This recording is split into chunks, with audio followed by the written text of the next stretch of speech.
Գյորջյան Կասկադ 60 ամիս փուլային վճարում բազմաթիվ առավելություններ։ Անահիտ Սվարյան, Հանրային ռադիո։ Պարոն Ավինյան, անցյալ տարի նույն այս շրջանում ձեզ փոխանցել էինք մասնագետների մտահոգություններն այն մասին, որ եթե Երևանում կառուցվող նորակառույցները բոլորը սկսեն շահագործվել, կոյուղատարերը կարող են պարզապես չդիմանալ եւ դուք ասել էիք, որ ուսումնասիրություններ կանեք։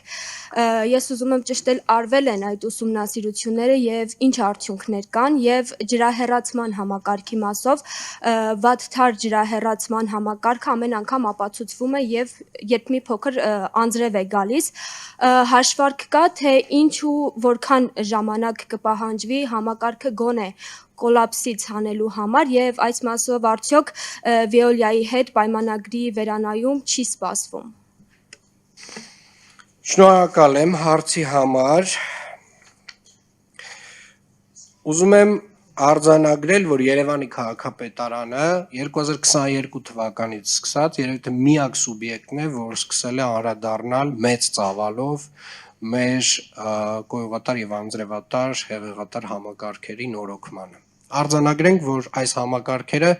մեր ենթակայության տակ չեն։ Այս համակարգերը պետական գույք են, մի մասը հանձնված է ջրային կոմիտեին, մի մասը հանձնված է Veolia ջրին։ Եթե շատ իրավական տեսանկյունից նայենք, Երևանի քաղաքապետարանը այդտեղ իրավական առումով շատ մեծ անելիք չունի։ Սակայն 2022 թվականից մենք մեծ ծավալով իրականացրել ենք այդ համակարգերի արդիականացում, մոտավորապես տարեկան 15 կիլոմետր։ Այս տարի արդեն կառավարության գործընկերների հետ քննարկումների արդյունքում նաև ստացել ենք պետական ֆինանսավորում, այսինքն սրանից առաջ միայն անում էինք համայնքային ֆինանսավորմամբ։ 9 կիլոմետր իրականացրել է պետական միջոցներով, 5 կիլոմետր իրականացվել է այս տարի Veolia ջրի միջոցներով եւ 1 կիլոմետր մենք մեր հրատապ ծրագրով ենք իրականացրել, այսինքն այս տարվա ծավալը նույնպես նախորդ տարիներին համարժեք է։ Մենք մոտավորապես Երևան քաղաքում ունենք չկոյուղացված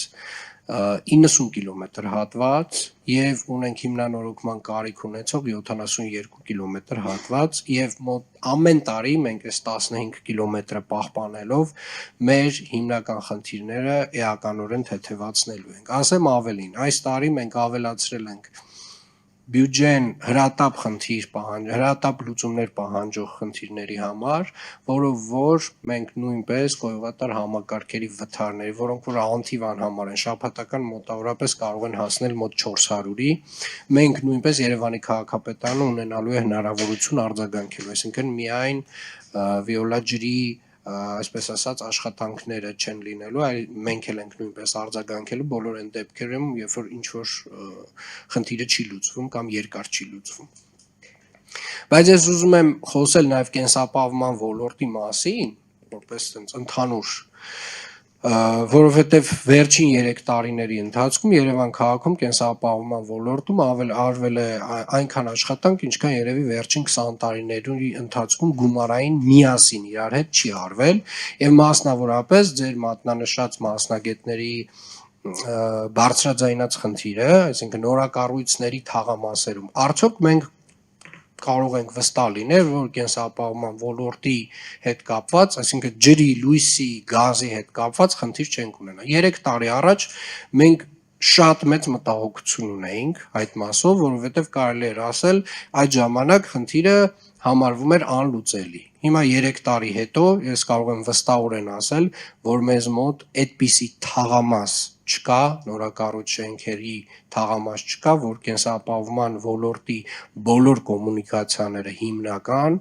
գազատարները, ջրատարները, հոսանքը, չգիտեմ, ինտերնետը հասցված չլինեն։ Եվ իրականում դա մեծ ծավալի աշխատանք արվել է մեր գործընկերների հետ, կառուցապատողների միության հետ եւ իհարկե քաղաքապետարանի նախաձեռնությամբ եւ համակարգմամբ։ Շնորհակալ եմ։